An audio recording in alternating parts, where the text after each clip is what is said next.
Richmond, Virginia, April 2nd, 1863. A woman named Mary Jackson walks up Carey Street with a small wooden hatchet hidden under her shawl. She is a house painter's wife. She has not eaten a real meal in 4 days. She has not been able to buy salt in 6 weeks. Her children are hungry, and the meat down in her cellar has begun to rot because there is nothing left to preserve it with. Behind her, gathering as she walks, are more women. Then more. By the time Mary Jackson reaches Capitol Square in the heart of the Confederate capital, she is at the head of a mob of perhaps 300 women. They carry knives, cleavers, axes, broom handles, and they are shouting one word: bread.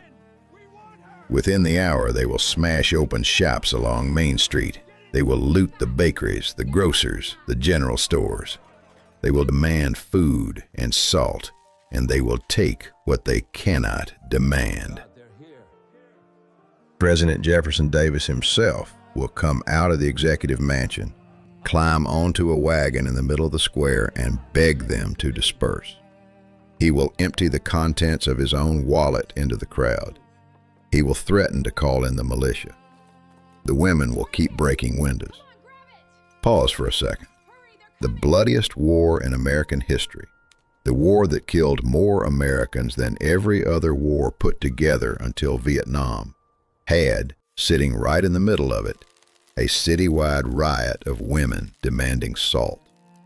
The Richmond bread riot of April 1863 was one of the largest civilian uprisings of the American Civil War, and its trigger was not political ideology. It was not an argument about states' rights or emancipation or the tariff. It was salt, or rather, the lack of it. In the second year of the war, the Confederacy could no longer feed itself because it could no longer preserve its food. And the reason it could no longer preserve its food was that the Union had already spent 2 years systematically destroying nearly every salt works in the South. Take another second on that. The Civil War was fought in significant part over the ability to salt a piece of meat. And this was not an anomaly. This was the pattern.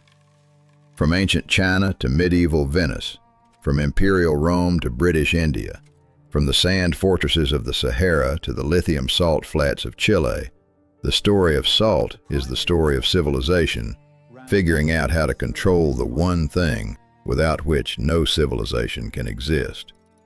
It is a story of empires built on it, wars fought for it, monopolies enforced by public execution, and, as we will see, of one thin man in a loincloth who at the age of 60 walked to the sea, bent down, picked up a handful of it, and shook the largest empire in human history to its foundations. What was once traded 1-for-1 against gold now sells for less than a bottle of water. What kings taxed until their subjects rioted, we now shake on to French fries without a thought. How did it come to that? And what have we forgotten while we salt the soup? But this story does not begin in Richmond. It does not even begin in America. It begins millions of years before there was any such thing as a human being. In a warm primordial ocean, where from single-celled life the first multicellular creatures were once assembled, and the water they swam in was salty. We came out onto dry land. We grew lungs, bones, skin. We learned fire and the wheel. But one thing we could not leave in the ocean. We took it with us, inside. Your blood has roughly the same salt concentration as seawater. Your tears do too. Your sweat, your lymph, the amniotic fluid you floated in before you were born. Every beat of your heart, every nerve impulse, every muscle contraction runs on the difference in potential between sodium and potassium across the membranes of your cells. Take away the sodium and everything stops. Not gradually, immediately.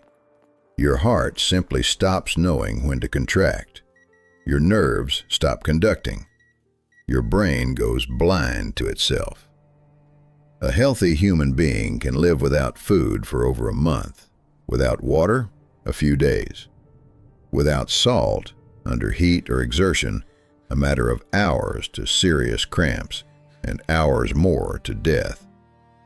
Every army manual in every era where soldiers march far and sweat hard has a specific line item for salt. The herdsman in the highlands of Africa carries salt with him because without salt, the cattle lie down and do not get up. We are creatures for whom the salt water of the ancient ocean still runs through our veins, and which we must constantly top up. Now picture a hunter, Stone Age. He eats meat. Meat contains sodium, that is enough. A predator does not need extra salt. He gets it from his kill. Watch how a wolf or a lion feeds. It goes for the blood and the organs first. That is where the sodium is. This is not gluttony, it is physiology. Then comes the greatest revolution in the history of the species. We sit down on the land. We become farmers. We shift to grain, vegetables, milk. And all at once, there is catastrophically little sodium in the food. Grain is nearly salt-free. Vegetables the same. Milk a trace. We discover something new in ourselves. We start to crave salt. The body demands it. And the herds we domesticate, cattle, goats, sheep, need salt even more than we do. They dig it out of the ground with their tongues. They find salty puddles. Without salt, they die. Right here, at exactly this threshold, where humanity turns into civilization, salt stops being a seasoning. It becomes a matter of life.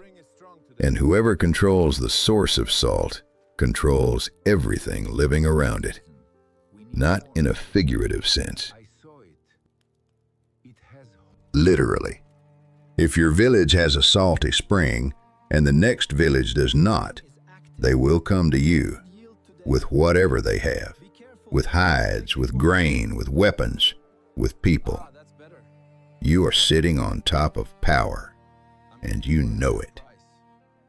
The earliest human traces of salt production reach into the Neolithic. 8,000 years ago, in what is now Romania, at a place called Poiana Slatinai, somebody was already boiling salt from a natural spring. They lit a fire, set a clay pot over it, poured in brine, and waited. When the water evaporated, a few handfuls of white crystals were left at the bottom. This is the oldest known salt industry in Europe and among the oldest in the world. Older than Egypt, older than Sumer, older than writing. In the Austrian Alps, a village called Hallstatt was mining an entire mountain of salt by the 13th century BC. The archaeologists there find perfectly preserved bodies of miners buried in ancient collapses. The salt kept their clothes, their tools, their faces. And around Hallstatt sat one of the wealthiest civilizations of prehistoric Europe. From its graves came swords with golden fittings, amber ornaments from the Baltic, ceramics from Crete. A salt stream turned a mountain village into a crossroads of the ancient world. In China, the story is different, and it reaches so deep in time that when you look at the numbers today, you have trouble believing them. In the province of Sichuan, at a place called Zhejiang, brine was already being drawn from underground before 2000 BC. But the real leap came under the Han Dynasty in the 2nd century BC. Chinese engineers learned to drill, not to dig, but to actually drill. With a heavy iron bit suspended on a long bamboo pole, raised and dropped, raised and dropped for centuries. Well after well went deeper. Under the late Han, the deepest reached 100 meters. By the 11th century, 300. By the end of the first millennium AD, some went below 600 meters. 600 meters straight down, by hand, with bamboo poles, to pull up brine and the natural gas that came with it. Gas they used to boil the brine right there on the spot. Take a second on this. The Chinese salt wells were the first serious deep drilling in human history. And the technology worked out there. Percussion drilling with bamboo casing will, 2,000 years later, slightly modified, arrive in Pennsylvania and become the world's first oil well. Colonel Drake, 1859, had no idea. But the salt masters of Sichuan essentially invented deep drilling, 2,000 years before the world learned what oil was. And alongside the technology, China also invented the first state monopoly on salt. Already in the 7th century BC, in the kingdom of Qi, a minister named Guan Zhong proposed to his ruler a very simple idea. Do not tax the people directly. They will revolt. Tax the salt. Everyone buys it anyway. Nobody can go without it. It is the tax you cannot escape because you have taxed life itself. Merchant, craftsman, peasant, poor, rich, they all pay. Simply through their own soup bowl. They will not even notice they're paying. It was the most brilliant fiscal idea of the ancient world, and for 2,500 years, from the Han to the Qing, the Chinese state rested, in part, on this. In some eras, the salt monopoly delivered up to half of all imperial revenues. Half. From salt.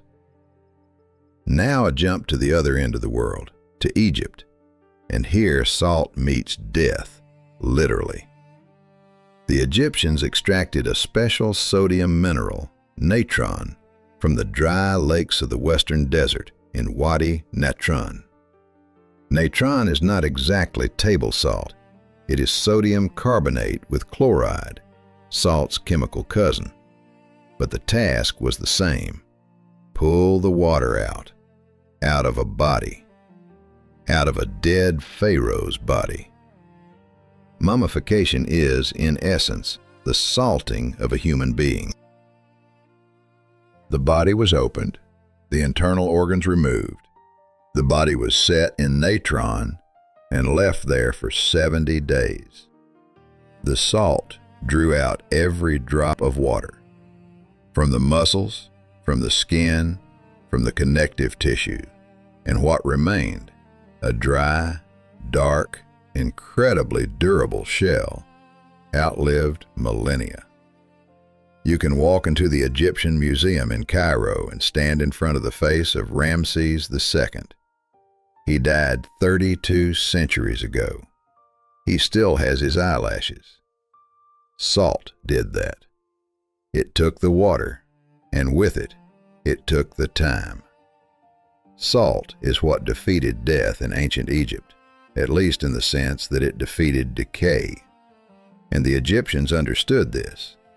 Natron was sacred. It was used in temple rites. Priests rinsed their mouths with it before prayer. Sacred bulls were covered with it. It went into the sarcophagi. Salt, in the ancient world, almost everywhere, became a religious substance. Not because the priests decided so, but because the people already felt it. In the Bible, the salt of the covenant, you shall not let the salt of the covenant of your God be lacking from your grain offering. In Shinto, sumo wrestlers to this day, before every match, throw a handful of salt onto the ring to purify it. In the Christian tradition, at baptism, a grain of salt was placed on the infant's tongue. In Judaism, salt is a required part of the meal, a sign that the covenant does not break. And in English, this deep feeling never left the language.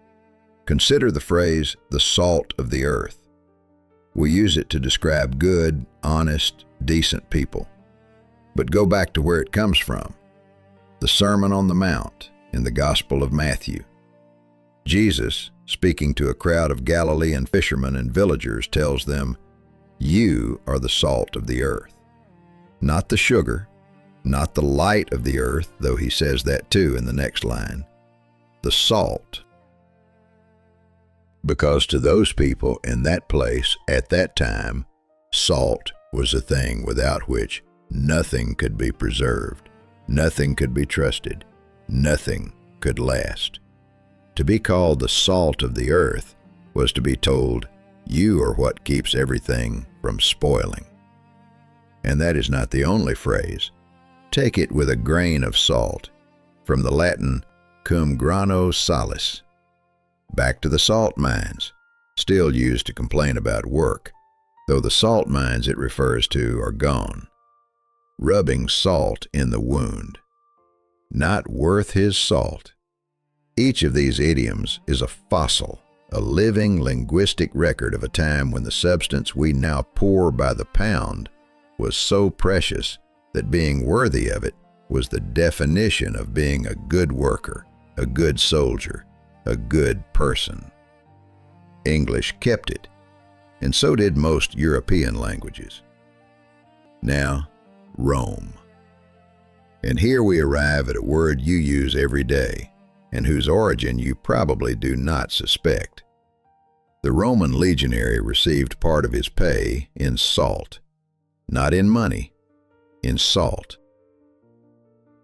Or, more accurately, in money he was required to spend on salt. It was called salarium, the salt allowance, from the Latin sal, salt. You hear it, don't you? Salarium, salary, your salary.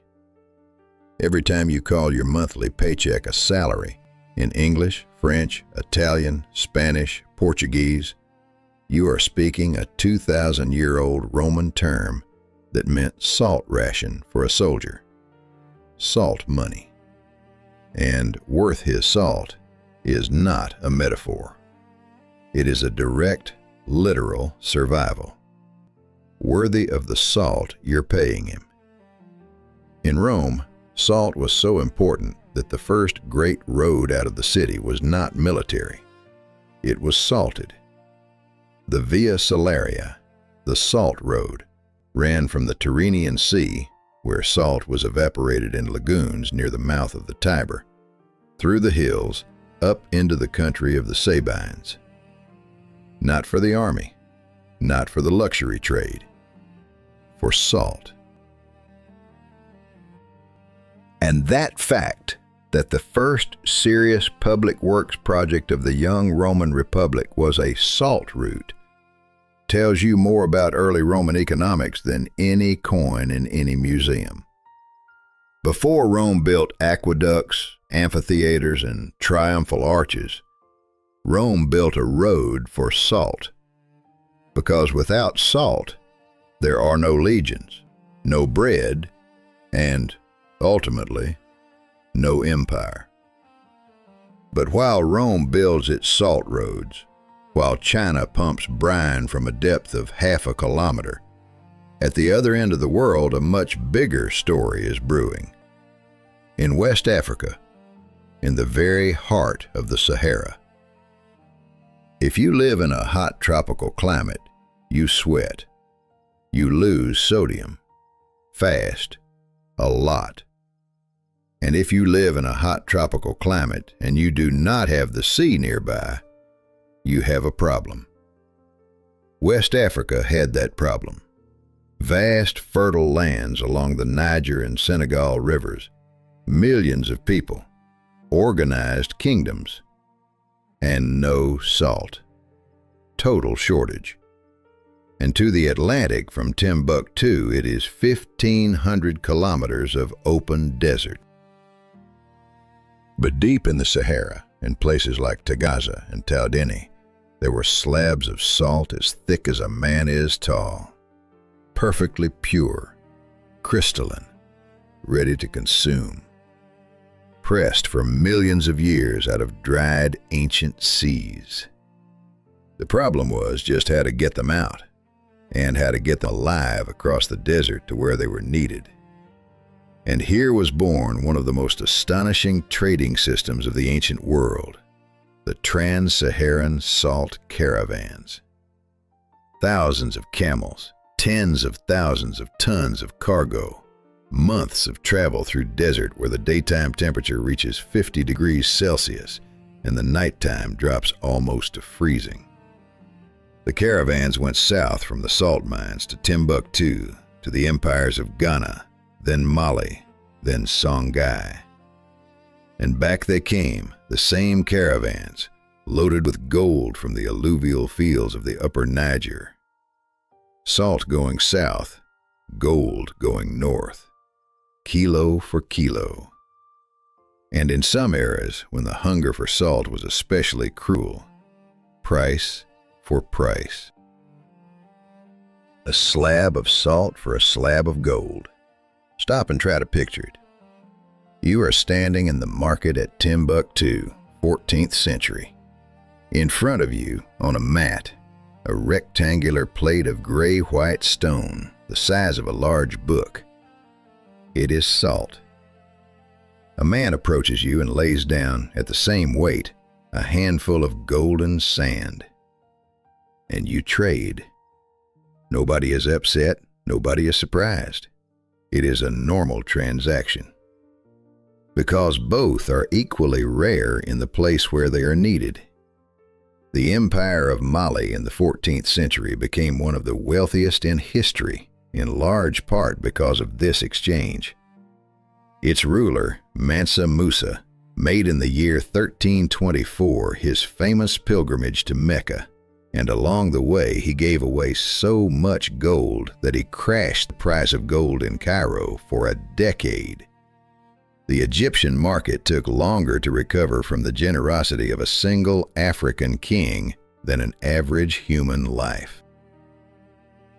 The economy of half the Middle East was disrupted because one man, made rich by the transit of salt and gold, was too generous on his journey. In Timbuktu, the legendary city of scholars, of manuscripts, the city Europe wove myths around, stood exactly on that salt and gold cross. But the trade had a dark side, and here the tone changes. Because wherever there is an indispensable resource, sooner or later, somebody appears who will force other human beings to extract it. By force. Salt mines throughout human history have been among the worst forms of forced labor. In ancient Egypt, the Natron lakes received the condemned. In Rome, slaves and criminals. In Tagaza, deep in the Sahara, where the finest slabs of West African salt lay, by the 14th century almost only slaves worked. Conditions there were such that the Arab traveler Ibn Battuta, who had crossed half the known world, made a special detour to see the place and left a note about it. The enslaved men mining salt did not live longer than a couple of seasons. No trees, no water, no food except what the caravans brought.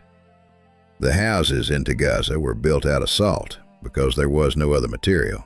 Salt walls, salt roofs, salt floors. People lived in a literal salt house, ate salt, mined salt, breathed salt dust, and died of salt because it ate their lungs from the inside. A literal hell. A flat, white hell under a 40-degree sun where the only thing human beings did was chip pieces of salt off a floor until they fell. and it was from the salt routes that the trade in enslaved persons into the interior of the continent began. The caravan going out for salt often came back with people. Later, those same caravan routes will become the arteries by which the intracontinental slave trade will feed first the Arab market, then the European colonial one. Salt and people. On these two goods, the Sahara was an economy for close to 1,000 years. Pause for a second. What you shake onto your food went through all of this, not once, over thousands of years. We move on. Medieval Europe. Here, salt becomes the basis not only of the state, but of the very possibility of surviving winter. Imagine it. No refrigerators, no freezers. The meat you slaughter in autumn has to last until spring, or the family starves. The only way to keep it is to salt it. The foundation of European peasant survival for 1,000 years is salted pork in a barrel, salted herring in a cask, salted cod pulled out of the North Sea and sold south at silver prices, salted cheese, the one dairy product that survives from autumn to spring. Every European cuisine up to the 19th century is built around two realities. Either you have salt or you do not. If you do, you survive February. If you do not, you eat fresh in October and starve in March.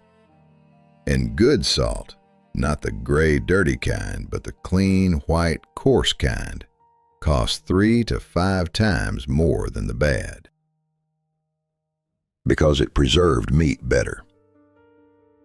A rich peasant differed from a poor one, not only in acres owned, but in the quality of his salt.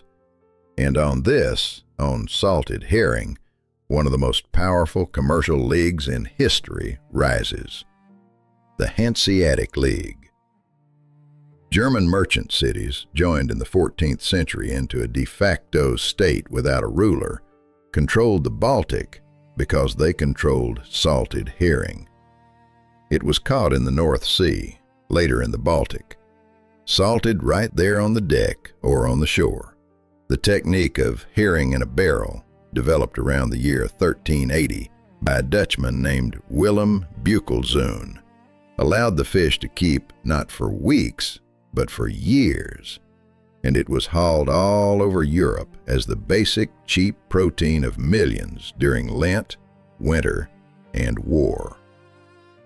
The Hanse amassed a fortune to rival the monarchies, and where did the salt for all this come from? From the German town of Lüneburg, a tiny town by today's standards, sitting on top of an underground salt dome. Lüneburg salt in the Middle Ages was literally currency. It was paid with. It was weighed. Because of it, Lüneburg in the 14th century was one of the richest cities of Germany. It was called the White Gold of the North Sea. The Lüneburg salt works ran around the clock. Brine pumped up from the wells, poured into lead boiling pans. Wood burned underneath. For 200 years, they burned every forest within reach, until nothing serious was left around the town. Lüneburg burned Lower Saxony down for salt. And in parallel, in the south, on the Adriatic, exactly the same thing was being done by Venice, only not on herring salt, but on all the sea salt of the Mediterranean. Venice bought salt across the southern coast, Cyprus, Crete, Alexandria, the Dalmatian shore, and monopolized its sale into northern Italy and Central Europe. The Venetian Republic, from the 11th century, issued decrees requiring every Venetian ship to return from any voyage carrying salt aboard. An empty ship in the port of Venice was simply not allowed to enter. Always with salt, always with the cargo that covered every loss. You refuse to sell to Venice at Venice's price, your ship gets sunk. You sell to a competitor, your port gets blockaded. The Republic of Venice held half of Europe by the salt for centuries. And what we know as Venetian splendor, San Marco, the Doge's palace, all that gold and marble, the famous Venetian glass, the luxury painted onto Canaletto's canvases, was paid for not only in spices, not only in silk, also in this white powder, without which the European peasant could not salt his winter pig. Salt was not a luxury. It was the difference between winter and starvation. And whoever sold that difference ruled. The dark chapter continues. The salt mines of Europe were a chapter of hell of their own. Wieliczka and Bochnia in Poland. Today, UNESCO World Heritage Sites where tourists stroll through underground chapels carved out of salt, admire salt sculptures, and hear a guide talk about the Jagiellonian court that got rich on them. All beautiful, all photograph-worthy. But behind the beauty stand 700 years of labor in which men went down and did not come back. There was no light. Candles went out from the carbon dioxide that pooled in the lower tunnels. Men suffocated, fell off wooden ladders, got buried forever in cave-ins that nobody even tried to dig out. They simply walled off that wing and moved on. The average working life of a Wieliczka salt miner in the Middle Ages was a few years. After that, disability or death from lung disease. Salt dust breathed in for years eats the lungs from the inside, slowly, irreversibly, until you cannot climb the stairs of your own house. And still, generation after generation went down. Because the Polish crown rested on Wieliczka salt as surely as the Chinese emperor rested on the Sichuan wells. Which is why, and this is rarely mentioned, the chapels the miners carved into the salt 100 meters down are not decoration. They are not tourist attractions. They are places where men prayed before every shift to come back alive. Booths where a priest descended and said Mass for those who could not climb out. Salt statues of Saint Kinga, patroness of miners, chiseled by men who knew exactly that many of them would not survive the week. Wieliczka is at once crystalline beauty and crystalline grave. Now, salt as a fuse, salt as a pretext, salt as the thing over which men pick up arms. Which brings us back to Richmond in 1863 and to Saltville, Virginia in 1864. Because the Richmond bread riot we opened with was not an isolated incident. It was one of many bread riots that broke out across the Confederacy in that spring and summer. Atlanta, Mobile, Macon, Savannah, every one of them a symptom of the same collapse. The South had cotton, and the South had slaves, and the South had a lot of land. What the South did not have was salt. Nearly all the pre-war salt used in the American South was imported, mostly from Britain, some from the Bahamas and Turks Islands. The Union blockade shut that down within months.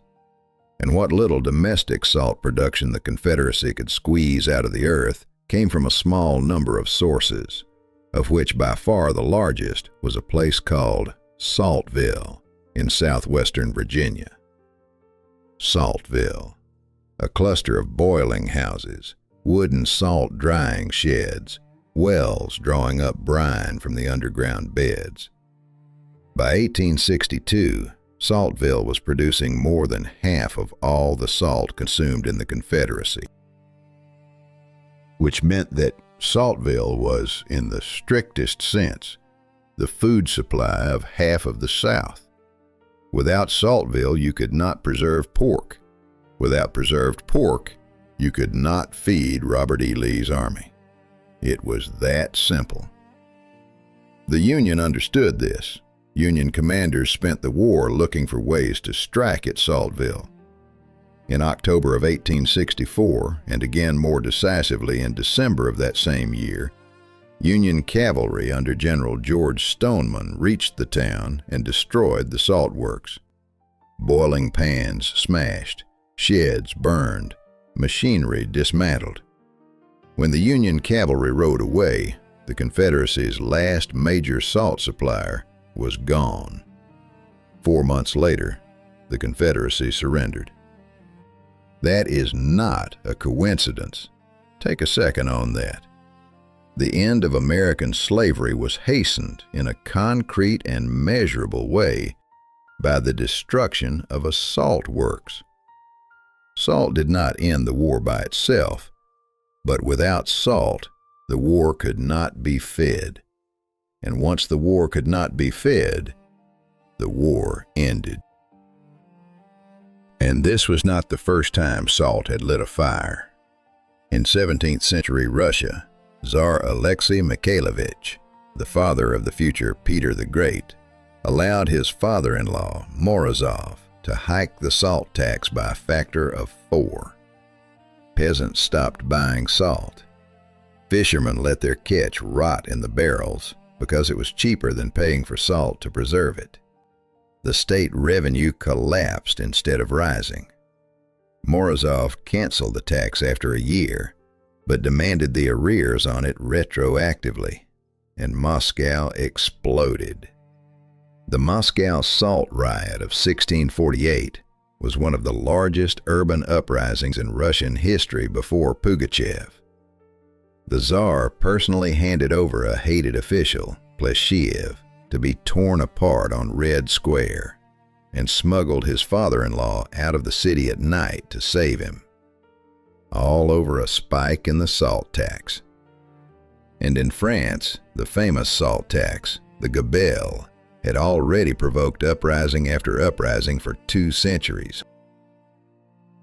The revolt in Gascony in the 16th century, the revolt of the Barefoot in Normandy in the 17th, and in the year 1788, a man named La Roche was sentenced to the galleys for life. For life, because half a kilo of salt was found in his bag. Salt he had gathered himself on the beach where he had been born. He had not stolen it. He had not taken it from anyone. He had simply bent down and picked up what lay at his feet. For that they took him to the port in chains, chained him to a rower's bench, and crossed him off the list of the living. That same year, under those same laws, France arrested by some estimates 3,000 men, 700 women, and nearly 7,000 children. Children. For salt. There was an entire armed corps of officials, the gabelleurs, whose only job was to catch anyone who tried to evade the tax. They had the right to search any house, to check whether the soup in the peasant's pot was too salty, to weigh by eye how much salt had been consumed in a week by a family of 5, and if it was less than the norm, fine that family on the assumption that they must be getting salt somewhere off the books. It was surveillance of the cooking pot, converted into a bureaucratic procedure.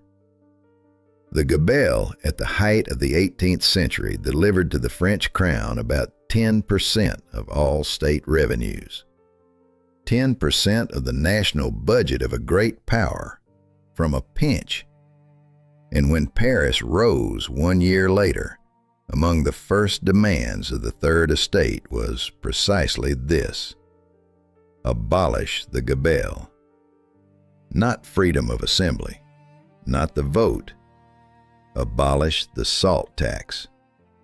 Because for millions of Frenchmen, the revolution began exactly there, in the feeling that even the pinch that gives you life did not belong to you anymore.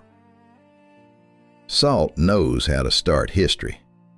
It is not a seasoning. It is a fuse. And in Britain, the story was almost identical. Britain had its own salt duty, on and off from the 17th century, and at moments during the Napoleonic Wars, the tax added up to 40 times the market value of the salt itself. 40 times. Ordinary English families in the 18th and early 19th century sometimes could not afford to salt their food properly. Historians have found evidence of preventable illness and even outright death from insufficient salt intake in Britain during that period. In a country surrounded by sea, because the state had made the sea illegal to drink from. The salt duty was finally abolished in 1825 after decades of campaigning. And yet the same British state that abolished the salt tax at home imposed a version of it on India that was so cruel it would eventually undo the empire itself. The Indian Salt Act of 1882 made it illegal for an Indian to gather salt for himself, even on a beach in Gujarat, even from a puddle of evaporated seawater. Salt was a state monopoly of the British Empire, and Indians were required to buy it from British-run outlets, with a British-imposed duty that made up as much as half of the final price. For millions of the poorest peasants, salt became a luxury they could not afford. People became sick and died of salt deprivation, literally, in a country with 7,000 kilometers of coastline. And then a not-so-young man in a hand-woven white cloth, 60 years old, thin, in round glasses, picks up a walking stick and begins to walk. His name is Mahatma Gandhi. He walks from his ashram to the sea.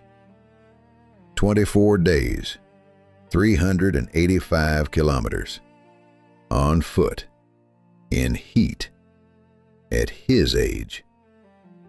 On March 12, 1930, he leaves the Sabarmati ashram with 70 companions. Along the way, thousands join. By the end of the road, tens of thousands. The British watch, baffled. What is he trying to do? It is a harmless walk. A man is walking to the sea. Let him walk. The Viceroy, Lord Irwin, writes to London that he sees no cause for concern and that the march will exhaust itself. The classic error. Underestimating a simple symbol. On April 6th, Gandhi arrives at the village of Dandi on the Arabian Sea. On the beach, a crust of salt evaporated by the sun. He walks into the water. He bathes. He prays. Then he bends down. He picks up a handful of salt. And he says a sentence that same day is quoted in newspapers in every capital in the world. With this fistful of salt, I am shaking the foundations of the British Empire. In that second, he commits a crime against the empire, punishable by imprisonment. That is exactly what he wanted.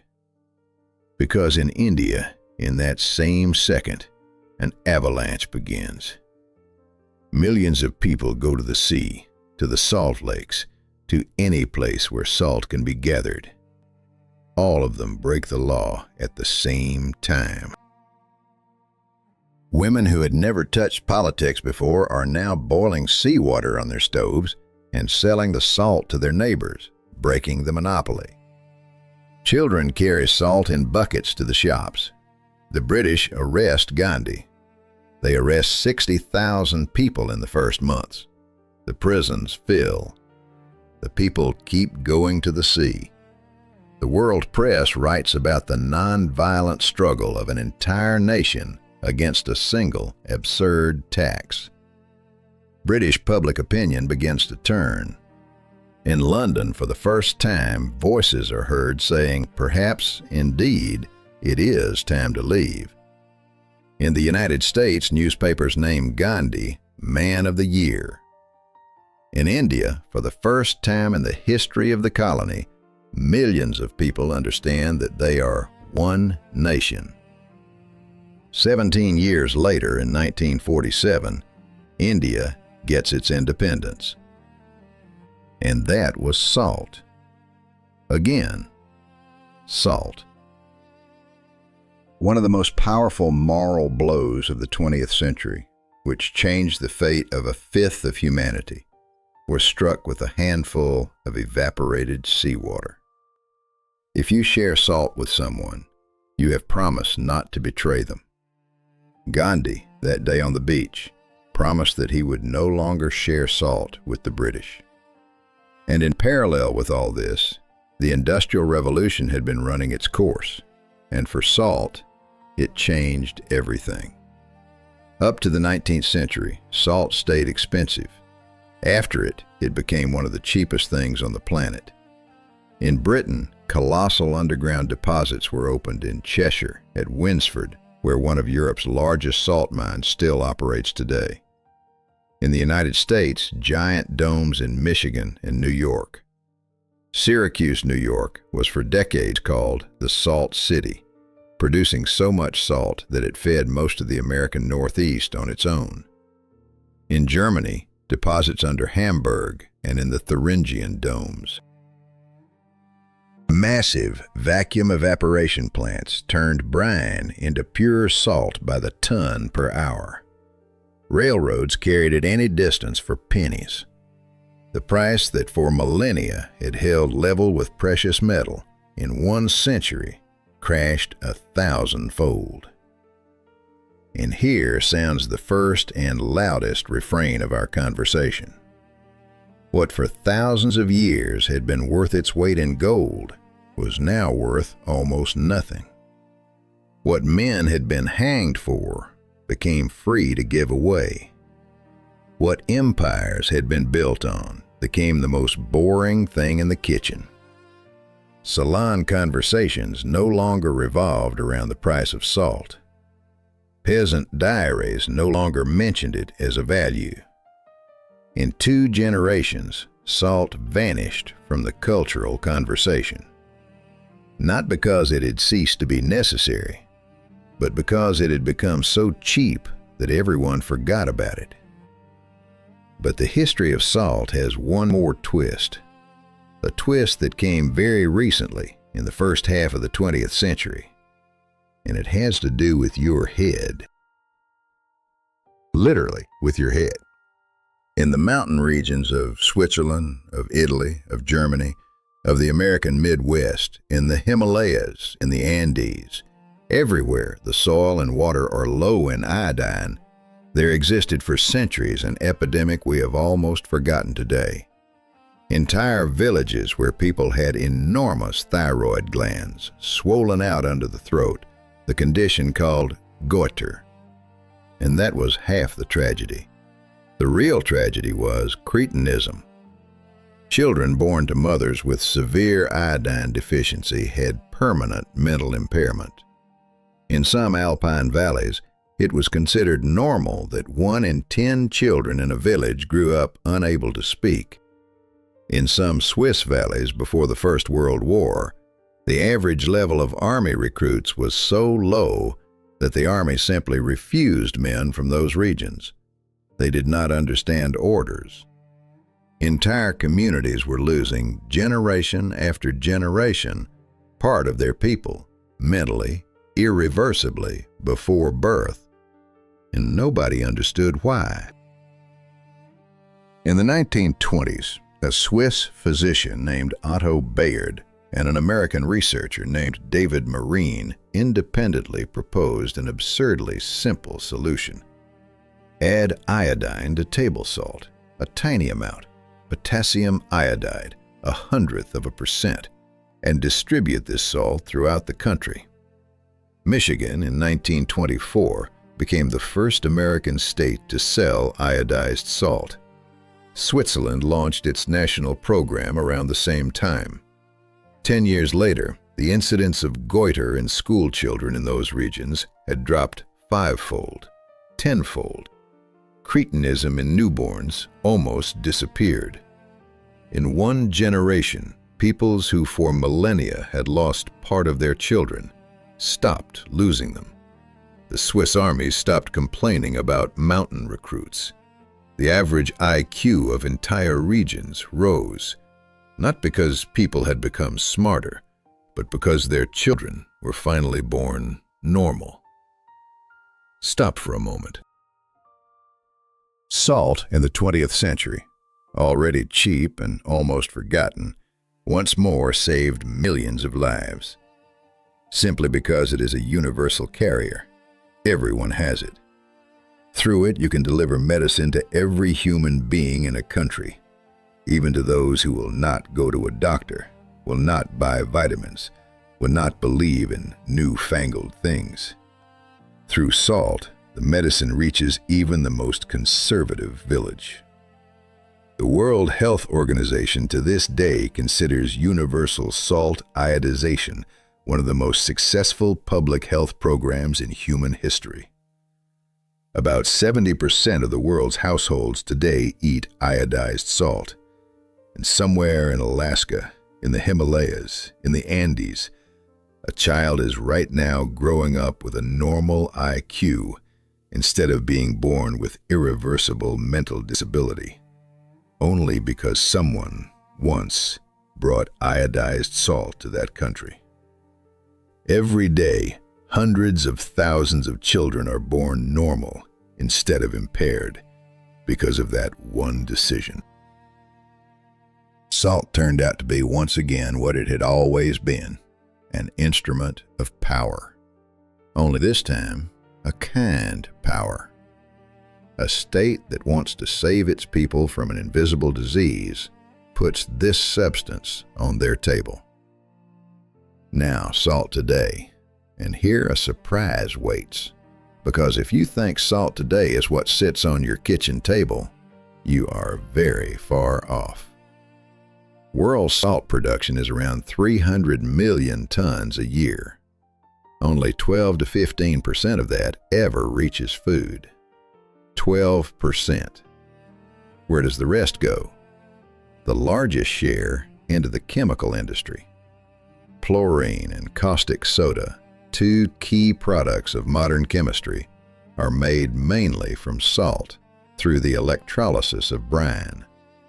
And from chlorine, you get everything, from the PVC pipes under your sink to plastic bottles, from solvents to pesticides, from pharmaceuticals to disinfectants, from paper to the semiconductor industry.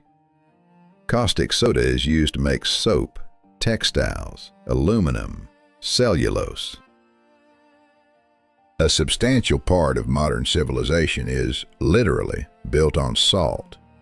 Not on oil, not on lithium, not on rare earths, but on ordinary sodium chloride, drawn from the sea or from underground domes.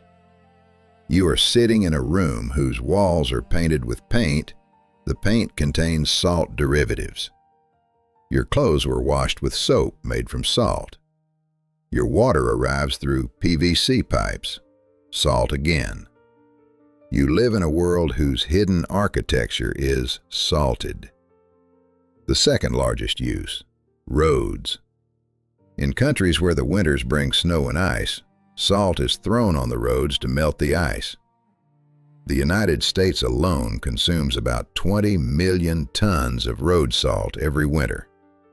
20 million tons of what was once paid for in blood dissolves into the meltwater, runs into rivers, changes the ecosystem, salinates drinking water reservoirs, kills freshwater life, destroys the concrete of bridges, and eats the metal of cars. The ecological price of road salt is one of the topics we're only beginning to understand.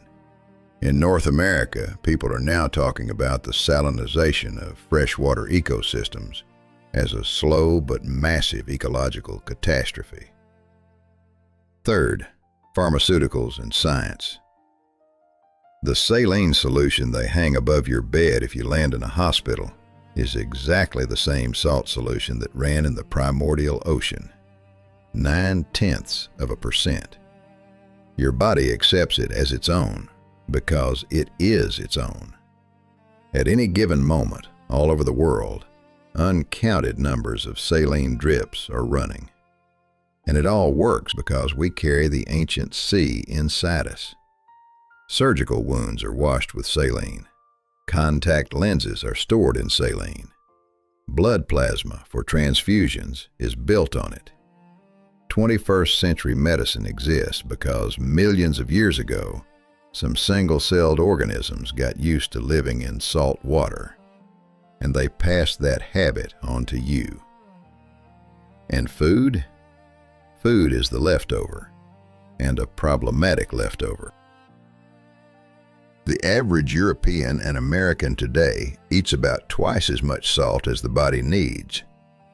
According to the WHO, some 8 to 10 million deaths a year globally are linked to diet, and a substantial share of that to excess sodium, leading to hypertension, strokes, heart attacks.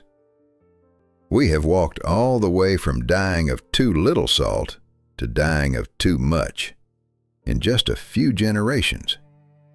And most of that excess does not come from the shaker on the table. It comes from industrial food, from cured meats, chips, ready-made sauces, frozen meals, packet soups. The food industry discovered that salt is cheap, delicious, extends shelf life, and makes you drink more and buy more. And they started pouring it into everything. Take a second on this. Gandhi devoted his life to giving Indian peasants access to salt because they were dying of the lack of it. A century later, corporations spend billions marketing chips because people are dying of too much of it. The same mineral, two sides of one coin. We cannot seem to catch the middle. And in parallel, marketing revives the whole ancient mythology. Pink Himalayan salt, fleur de sel from the Brittany coast, smoked salt, black lava salt from Hawaii, volcano salt from Indonesia, Malden salt with its perfect pyramid crystals. All of it costs 20, 50 times more than ordinary table salt, sold in small glass jars, promising some special mineral quality and connection to the earth. Chemically, the difference is negligible, fractions of a percent of trace elements. Commercially, the difference is enormous. The very people whose ancestors paid for salt with their lives now pay 10 times over for it because it is pink. History loves circles like this, from a slab of salt for a slab of gold to a $15 salt grinder in a supermarket. The circle closes. And there is one more thing happening right now, one that connects the deep past of salt to the near future. Under the salt flats of South America, in Chile, Argentina, and Bolivia, the Salar de Atacama, the Salar de Uyuni, the Hombre Muerto, lie some of the richest lithium brines on the planet. Lithium is what runs the battery in your phone, in your laptop, in the electric car you drive or will drive. The global energy transition, if it happens, is going to pass through those salt flats, which means that salt, again, without our even noticing, is quietly becoming a resource of empire. Once again, the story of who controls what lies under the white surface will decide the shape of the century. The players change, the logic does not. Think about it. Salt has been a currency, literally, the Roman legionary, the Hanseatic herring, the Tagaza slabs, the Muisca cakes of Colombia. It has been a tax, the gabelle, the British Salt Act in India, the Chinese monopoly, Morozov's duty. It has been a fuse, 1648, 1789, 1863, 1930. It has been a medicine, iodized salt, saline. And now in the 21st century, it has become three things at once. The invisible foundation of industry, which we do not even notice. A silent killer on the label of packaged food. And a luxury sticker on a kitchen shelf. Not one of them. All three together. And maybe that is the real ending of this story. Not that salt once ruled empires and no longer does, but that salt never went anywhere. It just rules unnoticed now. From the depths of a chemical plant, from the label of a chip bag that will make you buy one more, from the label of a Himalayan crystal you pay 20 times more for without stopping to ask why, and from underneath the lithium fields of the Atacama, where the future of energy is being decided one truckload at a time. Salt was never a seasoning, and it still is not. Remember this when you reach for the shaker. Remember that behind that white grain stand 4,000 years of human history. That before you it was held in the hands of Chinese drillers, Egyptian priests, Roman legionaries, Venetian merchants, Saharan caravaneers, Velichka miners, Muisca traders on the Bogota Plateau, Hanseatic fishmongers, French smugglers, Confederate salt workers, Indian pilgrims, Swiss doctors, that every crystal of it is a small time machine, connecting you with those who, before you, understood that without this, we do not live. Remember that what looks eternal and everyday sits on foundations that can shift overnight. Just 200 years ago, in the time of your great-great-grandparents, for what you now hold in your hand, they sent men to the galleys. A century and a half ago, on the American continent, wars were fought to control it. 100 years ago, there was no iodine in these crystals, and whole valleys lost their children before they were born. 50 years ago, nobody counted how much of it you should have per day. 200 years from now, perhaps, our great-grandchildren will look at something that feels utterly ordinary to us, gasoline, plastic, tap water, with the same astonishment we now feel at a man sentenced to the galleys for half a kilo of salt. Remember how many human lives were paid for a pinch on the tip of your knife? How many times it was money, tax, medicine, and weapon? How many civilizations it raised and how many it brought down? And the next time you reach for the shaker, hold your hand for a second. You are holding the thing that men once died for. You are holding the thing that built empires and unmade them. You are holding a small piece of the ancient ocean that lives inside you. And perhaps it is worth pausing for 1 second to ask, what else of the things that today seem like just a pinch will turn out actually to be history? If you watched all the way to here, subscribe. There are many more stories like this coming. Products that rule the world in ways we never even noticed.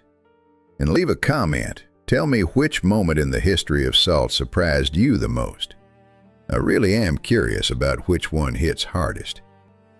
The Chinese wells 600 meters deep. The Roman salt ration that gave us the word salary. The hell of Tagaza. The Velichka chapels underground. The Moscow Riot of 1648. the women marching on Richmond in 1863, or the old man walking to the sea in 1930. Right. Let's talk. Until the next story.